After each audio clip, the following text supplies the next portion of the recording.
Mantenha-se bem informado sobre política, economia, gestão, artes, esportes e estilo de vida, acessando diariamente o blog Ponto de Vista, blog.pontovista.com.br, o blog do seu dia a dia. Programa Ponto de Vista com Nelson Freire. Oferecimento Sebrae RN. Seja qual for o seu negócio, existe um Sebrae para você. Consórcio Eldorado, seu sonho sem juros. Ligue 4008-6868. Esterbom, surpreenda-se. Novos sabores, muitas delícias. Unifacex, a única universidade privada do RN com o IGC4. E Unicred, a maior cooperativa do Rio Grande do Norte.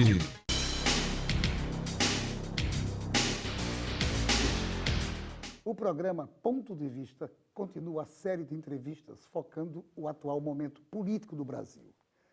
Desta feita, recebe um advogado jovem, especialista em direito eleitoral, um dos mais competentes da sua geração. Ele vai nos dar a sua visão, como operador do direito, das atuais e graves questões nacionais.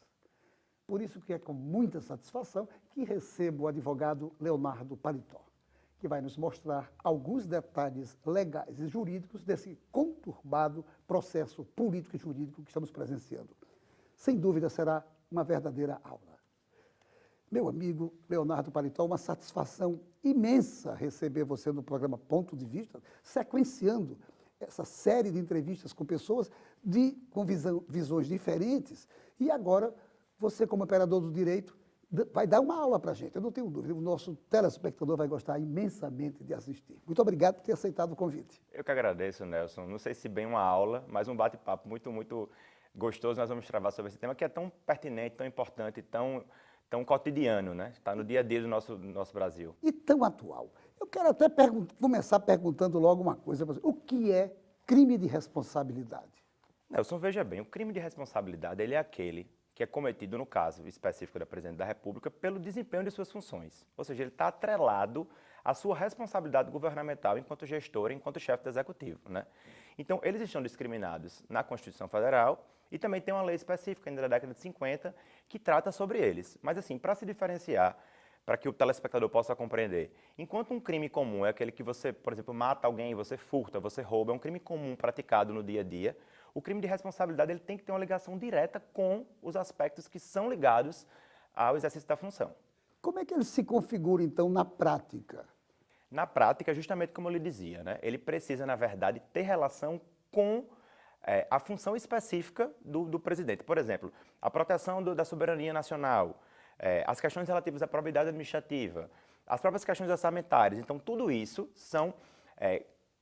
tem que haver o dolo da Presidente, tem que haver a intenção do cometimento do crime, né? Ou seja, no caso, a comprovação de que ela realmente teve o intuito de delinquir, de praticar o ilícito, e tem que estar relacionado com as suas funções presidenciais, com o desempenho dessa função no Executivo. Esses são os critérios para que se configure o crime de responsabilidade. No caso desse processo de impeachment da presidente Dilma, essa questão das pedaladas, ela está realmente, objetivamente inserida no artigo 86 da nossa Constituição, o que trata exatamente dessa questão? Veja bem, objetivamente e claramente, com relação às pedaladas fiscais, isso não está contemplado no artigo 86, mas está a questão do respeito às leis orçamentárias. E aí a gente tem que deslocar para a Lei de Responsabilidade Fiscal, que é uma lei do início dos anos 2000, né, que ali sim ela traz a questão dessas pedaladas fiscais, que seriam essas operações de créditos não autorizadas, né? Então, a gente pode se dizer que você tem como, através da legislação complementar, inserir essas penalidades que são relativas às pedaladas fiscais para o âmbito da Constituição, porque há essa outorga. Então, especificamente, você dizer que existe na Constituição a pedalada fiscal impedida, com o termo pedalada fiscal, isso não vai estar claramente exposto. Mas, com a legislação que vem atrelada especificamente com relação à questão, aí você pode se enquadrar, e é isso que está sendo feito no processo de impeachment atual. Significa dizer, na minha pequena concepção, que mesmo sendo considerado realmente esse embasamento jurídico, o pedido de impeachment também tem uma conotação muito forte política. Você concorda com isso? Concordo, Nelson. A gente não pode deixar de levar em questão que quem está julgando é presidente, por mais que na segunda instância vá haver participação do ministro do STF presidindo essa ação, que quem vai julgar são os políticos, né? Então, assim, a gente viu isso na votação da Câmara dos Deputados, que a fundamentação basilar para se abrir o processo de impeachment contra o presidente, ela não foi uma motivação jurídica, ela foi uma motivação política, né? Os deputados votaram a todo tempo, como a gente bem viu, em nome de suas famílias, de quaisquer outros motivos, e muito menos pelo motivo de enxergar ali naquelas pedaladas fiscais o cometimento de crime. É bem verdade que ali era só uma abertura do processo, já que a Câmara só tinha essa função naquela instância, né? Competirá ao Senado o julgamento fatal da presidente. E acredito que pelo preparo maior dos senadores da República, como a gente já está vendo nas discussões, esse julgamento vai se ater mais à esfera técnico-jurídica, sem prescindir, obviamente, do âmbito político. As conjecturas políticas já estão sendo feitas e o julgamento vai ser, ainda que ele destoe para uma consideração jurídica, ele não vai deixar de ser político. Qual a sua opinião sobre o rito processual que está definido na Constituição e que foi referendado pelo próprio STF?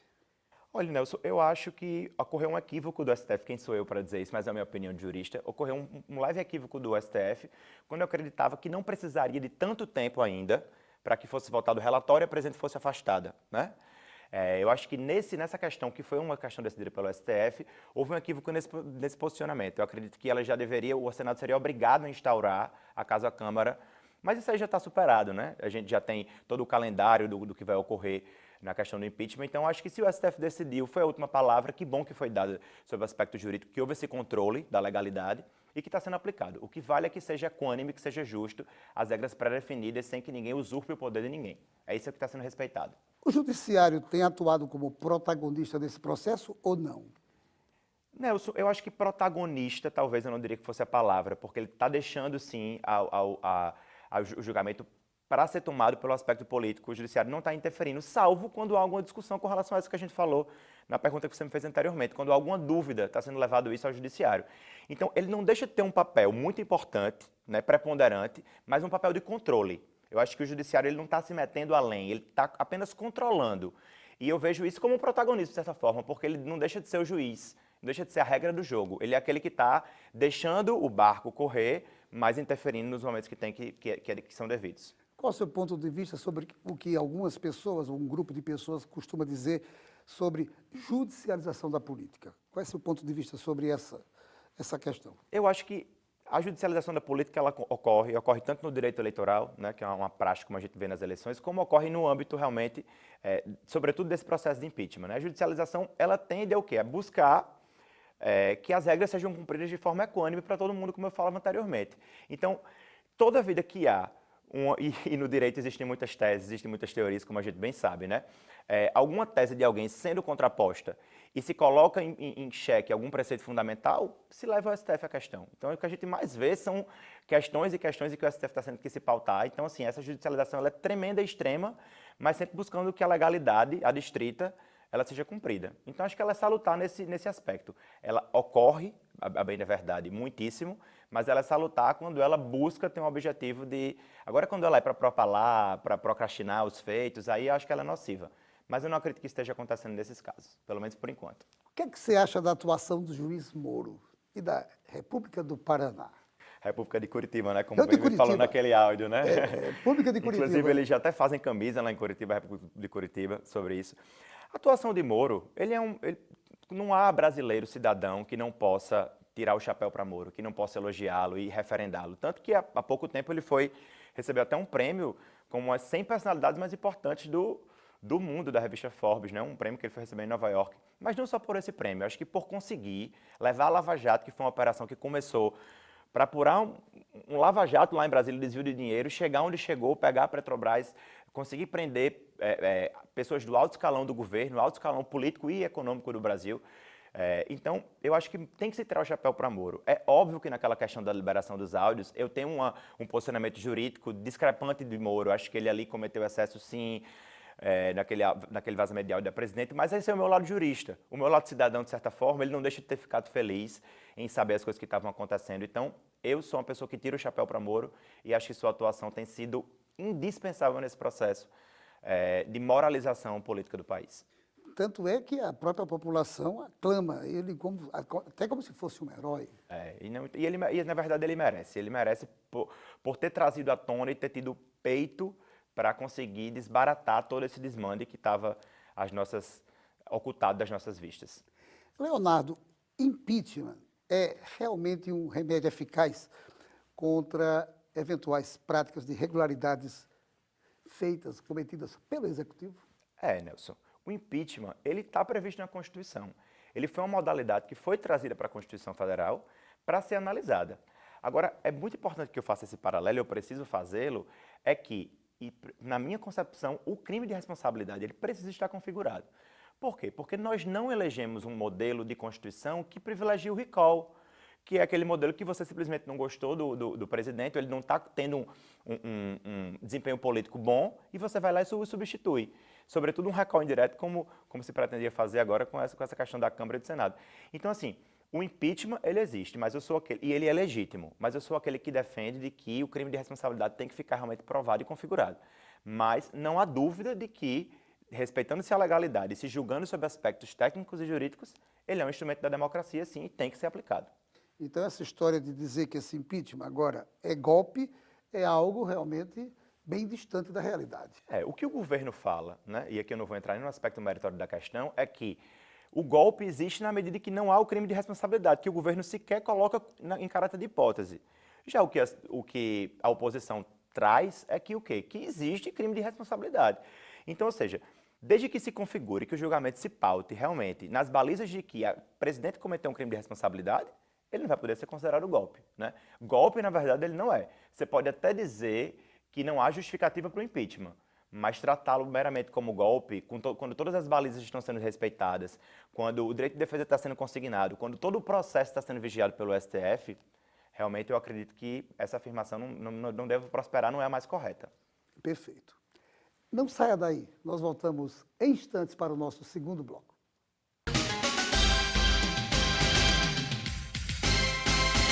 Seu papel é estudar, o nosso é tornar possível seus estudos. Seu papel é dirigir com responsabilidade, o nosso é tornar possível o seu carro. Seu papel é decidir viver junto para sempre, o nosso é tornar possível o futuro de vocês dois. Seu papel é amar seus filhos, o nosso é tornar possível o lar da sua família. Consórcio Eldorado, há 30 anos, o nosso papel é tornar possível. Unifacex, um dos melhores centros universitários do Brasil, acaba de inaugurar novo campus Imaculada Conceição. Lança novo curso de farmácia, com moderna proposta pedagógica. Tem o melhor curso de administração do RN e diversos outros à sua escolha, com a qualidade que fazem do Unifacex e GC4. E para você ter ideia, não tem uma única universidade privada no RN com GC4. Unifacex, 5 unidades com a mais completa estrutura para você. Vestibular toda quarta e sexta. Mantenha-se bem informado sobre política, economia, gestão, artes, esportes e estilo de vida, acessando diariamente o blog Ponto de Vista, blog.devista.com.br, o blog do seu dia a dia.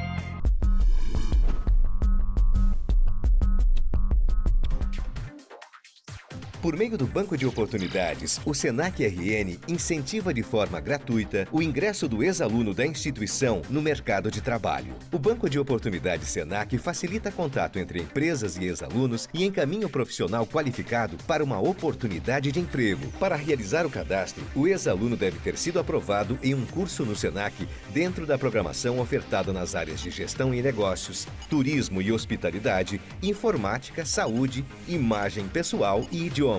Se você é ex-aluno do Senac, faça o seu cadastro. Dirija-se até a unidade do Senac Centro, munido de RG, CPF, carteira de trabalho e foto 3x4.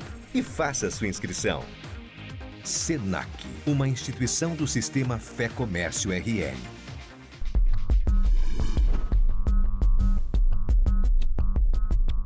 Os sabores Esterbon surpreendem o Rio Grande do Norte e é aqui, no nosso estado, onde são produzidas essas maravilhas, em uma das mais modernas fábricas da América Latina. Na Esterbon, tudo é produzido com muito carinho, seguindo os mais exigentes padrões de qualidade e de responsabilidade ambiental.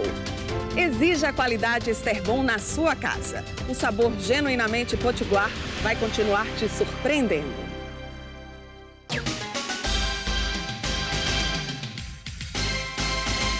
Na Unicred Natal, Caixas executivos competentes e uma equipe de assistentes muito bem treinados atendem os seus cooperados de maneira ágil, moderna e individualizada.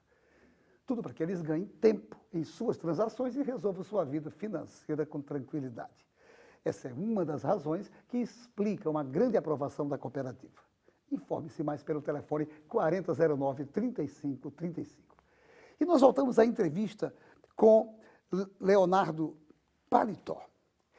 Uma perguntinha fora do contexto.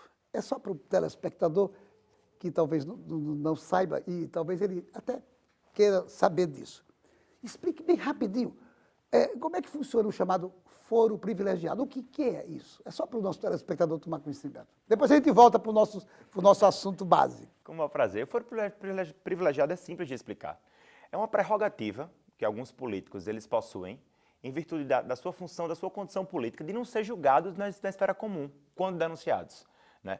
Então, na verdade, o que acontece nesse caso específico do impeachment, foi até aquela confusão que aconteceu com o ex-presidente Lula. Ele, enquanto cidadão comum, ele seria julgado pelo foro comum, que no caso, o juiz Moro. Então, com aquela assunção possível dele ao cargo de ministro, os ministros gozam desse foro privilegiado, ele passaria a ser julgado pelo STF. Então, foro privilegiado nada mais é do que a possibilidade de ser julgado em uma instância superior, né, onde se dizem que é mais fácil para aqueles investigados conseguirem sua absolvição. Agradeço essa resposta. Isso é só para elucidar alguma possível dúvida, alguém que não soubesse. Mas vamos voltar para o nosso tema central. Explique para nós por que o vice-presidente poderá assumir a presidência da República mesmo tendo sido eleito na atual chapa da Dilma, no caso de Temer especificamente. Veja bem, Nelson, o impeachment é um impedimento por um crime de responsabilidade. Então, um crime, ele é pessoalmente cometido. Daí o porquê da defesa da presidenta, inclusive, dizer que ela pessoalmente não cometeu crime, isso é o principal argumento de defesa dela, né? Então, Temer, ele foi eleito junto a Dilma, mas numa chapa de natureza eleitoral. O que se está averiguando aqui agora é o cometimento do crime, que é pessoal da presidente. Então, o vice nada mais é do que aquele que assume em caso de impedimento da presidente. É até uma baliza constitucional. Então, é por esse motivo que, mesmo ele tendo sido eleito junto com Dilma, ele está podendo assumir o cargo, se ascender ao cargo de presidente com a sua saída, porque ele justamente atua como substituto legal. É para isso que ele existe, inclusive, que existe a função de vice-presidente. Por isso, talvez que alguns grupos governistas tenham tentado há algum tempo atrás, exatamente, também envolver o próprio vice-presidente numa solicitação de um pedido de impeachment também? Exatamente. É por isso que um dos mecanismos de saída do vice-presidente é outro impeachment contra ele. Seria um dos mecanismos, né? Existe uma ação eleitoral que já tramita no TSE, que pode ser julgada, que trata das doações realizadas à campanha, que aí sim, acaso o TSE julgue essa ação, Temer e Dilma caem, porque em esfera eleitoral se avalia a chapa. Mas para que Temer seja afastado do seu cargo, enquanto presidente, acaso ele assuma, também tem que ser via impeachment, porque é um impedimento pessoal do presidente. E ressalto que, como se diz, é uma da defesa também de Dilma, que Temer também assinou as pedaladas fiscais. Então pode ser que a gente, muito breve, tenha um segundo impedimento do presidente que assumiu, que vem assumir depois de Dilma. Ou não. Ou não, né? Ninguém sabe o que vai acontecer. Como diz o célebre Caetano Veloso, nas entrevistas que dá. Aproveitando isso, no caso específico, Temer assumindo a presidência por decisão do julgamento que vai acontecer no Senado Federal. Quem vai desempenhar o papel de vice-presidente? Porque ele era vice, assume a presidência. A partir daí, o cargo de vice fica vago. Quem assumirá ou assumiria numa eventualidade, qualquer que fosse essa eventualidade? Existe uma linha sucessória, e essa linha sucessória tem que ser respeitada, é constitucional. Esse próximo que vai desempenhar agora o papel de vice seria o presidente da Câmara dos Deputados. Agora, é bom que a gente ressalte que esse presidente da Câmara dos Deputados ele não pode ser réu junto ao STF, né? Então, tem essa ressalva também que tem que ser ponderada. Sendo réu, não pode assumir a presidência. Sendo réu, ele não pode assumir a presidência. Por quê? Porque a Constituição, ela blinda. Ela deixa claro de que você não pode assumir o cargo principal do Executivo da República sendo réu no STF. Então, nesse caso, se na linha sucessória alguém que tem essa pecha, ele não vai poder assumir. Uma pergunta que eu não me quer calar. Haveria possibilidade, Leonardo, de haver eleições presidenciais ainda este ano de 2016? Olha, Nelson, havia uma conjectura de que a presidente pudesse renunciar ou até protocolar um pedido junto à Câmara dos Deputados para uma PEC ser impetrada nesse sentido, de que novas eleições fossem realizadas esse ano. O que é uma medida absolutamente absurda, eu como jurista a rechaço, mexeria muito com o aspecto constitucional, seria de difícil aprovação, então é praticamente impossível que isso acontecesse. Então, para que acontecessem novas eleições presidenciais na prática, seria aquilo que eu já falei anteriormente, o Tribunal Superior Eleitoral julgar a ação e cassar a chapa, porque aí sim não assumiria o segundo colocado, que foi Aécio Neves, se convocariam novas eleições, que se por acaso isso acontecer no primeiro biênio do mandato, são eleições diretas, com a população votando, e acaso ocorra depois de dezembro desse ano esse julgamento, seriam eleições indiretas, com a Câmara votando essa nova eleição presidencial, e a outra hipótese seria uma hipótese também bastante improvável, que seria de Temer renunciar. Porque acaso Dilma saísse e Temer renunciasse, aí sim. Então seriam as três possibilidades. Via PEC, que é praticamente impossível, via julgamento do TSE, que aí sim poderia ser provável, ou no eventual renúncia de Temer. Mas eu acho muito difícil porque, inclusive, acabou de ser uma decisão essa semana agora que passou, que Temer está inelegível porque fez uma doação de campanha exorbitante lá em São Paulo, o TRE de São Paulo, foi no dia 5 esse julgamento, então ele até conjectura que esteja inelegível. Então, você é advogado especialista em direito eleitoral. Nesse momento conturbado, tudo leva a crer que o governo Temer assumindo, ele deverá apenas continuar até o final do mandato pré-estabelecido na eleição anterior. A pergunta é a seguinte, há possibilidade, há clima para que em 2018 seja convocada uma nova Assembleia Constituinte para fazer algumas revisões e, quem sabe, até acarretar num aprofundamento das questões políticas brasileiras? Nelson, essa pergunta, na verdade, o clima, atualmente, eu acredito que ele não exista. Pode ser que em 2018 ele termine vindo a ocorrer. Mas, assim, pessoalmente, antes de acreditar que uma nova Assembleia Constituinte ela seja preponderante para a nação, eu acho que o problema não está na Constituição em si, está na aplicação dela, na maneira como se aplica. Eu acredito muito mais numa reforma política. Aí sim, onde se reavaliaria a questão da quantidade de deputados, quantidade de tempo de mandatos, privilégios. Na verdade, tem que mudar a conjuntura do sistema. E eu acho que para mudar essa conjuntura do sistema político, antes de tudo, ela não necessariamente deveria vir atrelada a uma Assembleia Constituinte. Nossa Constituição é tão nova, né? Nós temos de 88 para cá, assim, já passando por 2 processos de impeachment. Então, assim, clima atualmente em que a própria Constituição está cheia de reparos, eu acredito que não exista. Mas possa ser que a partir de 2018, sim. Mas eu ainda acredito que talvez não seja a melhor saída, apesar de você não ter me perguntado isso. Eu penso que uma reforma política, essa sim é indispensável e é extremamente necessária. Acontece que ela não está sendo feita, né? É exatamente essa pergunta que eu fiz. Nas conversas que eu tenho tido com as pessoas, de todos os níveis, de todas as formações, quando se fala desse problema de reforma política, todo mundo está falando disso. O que as pessoas percebem é que, da forma como está, é difícil fazer, porque o Congresso está tão habituado com a atual regra do jogo que, para ele mudar a própria regra que o favorece, é difícil. Daí, algumas outras pessoas falarem também sobre essa possibilidade de constituinte. Por isso que eu lhe fiz essa pergunta, você que é especialista nessa área. A questão é que acham que os parlamentares não vão mexer naquilo que eles estão habituados a praticar. Na verdade, talvez fosse a última ratio, né? A última saída, que tirassem os congressistas para fazer a reforma política e trouxessem uma Assembleia Constituinte. Mas, ainda assim, mexe com muitas questões, é uma questão muito basilar e muito conturbada. Mas, quem sabe, em essa reforma política não ocorrendo, porque ela é um clamor social, não se termine descambando para uma instância que busque essa Assembleia Constituinte. Mas eu acho que primeiro tem que se tentar ainda mais insistentemente que a reforma política ocorra, mas não uma reforma política pontual e apenas para justificar o que aconteceu. Uma reforma política de fato, com substrato, para que possa ter reflexo para a sociedade brasileira. Leonardo, o presidente do STF, caso aprovado a admissibilidade pelo Senado, todo julgamento vai ser presidido pelo presidente do STF, do Supremo Tribunal Federal. Isso dá ao processo o total e amplo respaldo jurídico? Dá um respaldo jurídico, sim. Dá um respaldo porque o STF já vem acompanhando, como eu já falo, né? Ele já vem sendo o controle de toda essa legalidade e ele vai apenas comprovar ainda mais e albergar e basilar aquilo que está na Constituição Federal. Ou seja, na verdade, Nelson, o processo ele é legítimo, entendeu? A questão é que realmente quem vai votar, os pares que vão votar, tanto que os seus senadores vão se adstringir a responder uma pergunta na votação final, que essa sim vai ter que ser por maioria absoluta, por 2/3, na verdade, que é a questão de houve ou não houve cometimento de crime pela Presidente da República. Então, eles vão ter que responder e se abster a essa resposta, que não foi o que aconteceu na Câmara. Mas, se respondendo essa pergunta, traz sim um substrato jurídico. A admissibilidade pelo Senado, o processo tem quanto tempo para ser julgado? Qual é o prazo constitucional? A Presidente vai ser afastada e o prazo de 180 dias, a caso seja confirmado, ele vai ter o prazo de 180 dias para julgar esse processo.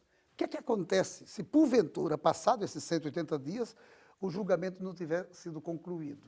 Se não aconteceu a conclusão de julgamento, a Presidente retorna, Nelson. Isso é muito importante. O que eu acho muito difícil que nesse prazo não se conclua, né? A Presidente retorna. E retornando, ainda assim, ela pode ser julgada, mas ela volta para a cadeira de presidente. Mas eu acho muito difícil que, se acaso o processo se instaure, em 180 dias ele não seja concluído, justamente porque o presidente do STF vai estar vistoriando e acompanhando todo o processo, né? Vão estar com regras e prazos bem definidos para que isso ocorra. Aprovado o impeachment da presidente Dilma, qual será o futuro dos direitos políticos dela? Todos vão ser cassados. Ela vai perder todos os privilégios que são concernentes ao cargo de vice-presidente, ela pode vir a pagar multa, ela pode até ser responsabilizada criminalmente em outras instâncias, ou seja, ela vai ser uma condenada criminalmente, ainda que seja via impeachment, né? É um crime que ela foi cometido por um julgamento político. E se ela renunciar antes do julgamento? Salvo engano, foi o que aconteceu com Fernando Collor de Mello. Antes do julgamento final, se ela realmente apresentar uma carta de renúncia, como será o futuro dela? Existe dupla interpretação com relação a essa questão, mas o que acontece? Ela não vai ser considerada culpada nem criminosa. Ela, os seus direitos políticos, até a questão da inelegibilidade pela lei da ficha limpa, ela não vai mais poder mais se eleger porque ela renunciou durante um processo de cassação, né? A lei da ficha limpa é clara com relação a isso. Mas, em compensação, ela não vai ser considerada culpada, né? Ela não vai ser considerada criminosa, ainda que o processo se postergue com relação a ela. Então, quem sabe renunciar diante de um contexto desse não seja uma melhor saída para a conjuntura da presidente. Leonardo, eu tenho outras perguntas a fazer. Infelizmente, o diretor, quando a entrevista é maravilhosa, como essa está sendo, fica mostrando o reloginho. Ele já mostrou 2 vezes.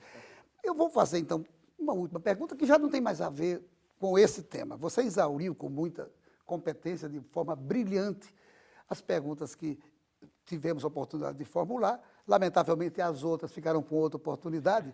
Mas como você é especialista em direito eleitoral, eu vou fazer uma pergunta um pouco capciosa, mas eu não posso deixar de fazer. Por que os casos que estão do TSE, via de regra, demoram tanto para ser apreciados? Eu prefiro acreditar que é o acúmulo de demanda, né? Na verdade, eu acho que são poucos ministros que, inclusive, eles estão acumulando as funções. Os ministros do TSE, eles acumulam as funções no STJ e no próprio STF, além dos advogados que ocupam a corte também exercem suas carreiras nos seus escritórios paralelos. Então, assim, é um acúmulo de demanda tremendo. Eu imagino e creio que deva ser por esse motivo. Perfeito. Muito obrigado pela sua entrevista maravilhosa, elucidativa. Na verdade, você deu para o nosso telespectador uma verdadeira aula e tudo a ver com o momento que a gente está passando. Agradeço por você ter aceitado o convite e aguarde, porque breve eu vou lhe chamar novamente para a gente ter outra conversa parecida com essa para o nosso telespectador. Eu que agradeço, na verdade, foi um grande prazer estar ao lado de uma pessoa tão ímpar, uma figura política, uma figura importante do nosso Estado e também falar sobre um tema que é tão gostoso, tão odierno e tão importante para a nossa nação. Então, estou sempre à disposição e estou me sentindo muito feliz com o convite. Conte sempre comigo. Muito obrigado. E a você, meu amigo, minha amiga, telespectador, telespectadora, muito obrigado pela sua audiência e a certeza de que no próximo Ponto de Vista traremos outro assunto do seu interesse. Programa Ponto de Vista com Nelson Freire. Oferecimento Sebrae RN. Seja qual for o seu negócio, existe um Sebrae para você. Consórcio Eldorado, seu sonho sem juros. Ligue 4008-6868. Esterbom, surpreenda-se. Novos sabores, muitas delícias. Unifacex, a única universidade privada do RN com IGC 4. E Unicred, a maior cooperativa do Rio Grande do Norte.